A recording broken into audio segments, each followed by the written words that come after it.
Assalamu alaikum dostlar, yaxşımısınızlar? Mən Sümeyye. Bugün sizlərə quru teştek götürgən bala digən tikisini oxub birmə. Quru teştek götürgən bala. Burunqi zamanda bir padişah ötkən ikən. O yaşlanıb qalğaçqa közü törlüşüdüğün, qulqi anca anlamaydıgan, mağzabiti ağrıydıgan olup qapdı. Padişah, mən ölsəm kim padişah bular, dep oyladığım bolup qapdı. Bir günü padişah fuqralarga öz ornuğa padişah olduğan bir balini tanımakçı bolğanlığını uqturupdu. Qandaq tanlaş gerek? O balilarga bir taldan gül uruqi tarqıtıp berip, onundan hem en çıraylık gül içildiralsa şu balini padişahlıqqa tallayman dep eytipdi. Gül uruqni alğan balalarının içinde Abdullah isimlik bir balı varken.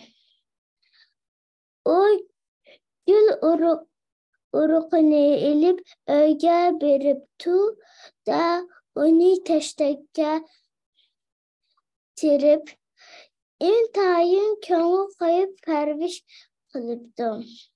Onundan çıraylık gül içilişini ümit bilen kütüptü. Günler birbirine ötüptü. Lakin teştekte hiç nime ünmepti. O tit boptu. Teştekni ve topunu almıştırıp baksımı lakin yanıla ünmepti. Hemmeyle tırgan güllerini elip berip musabıqleşidiğen gün mu yetip kepti. Bırak Abdullah'ın teşteki yanıla kuruk turgudek. Musabıqa günü birbirinin çıraylık güllerini götürgen balilar sarayıga yığılıptı. Padişah güllerini körüşke çıkıptı. O ballarının aldıdan ötüptü. Ballar kötürüp algan güllerini birbirinin çıraylık idi. Lakin padişah düşünmesini türgen piti mənə veripti. Çocuksuz kuruk teştek kötürüp algan bir balini körüp kaptı.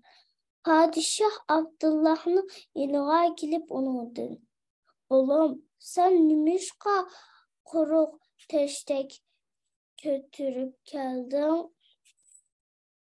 dep soruptu Abdullah. Gül uruqni teştekke tirip, köngül koyup perviş kıldım.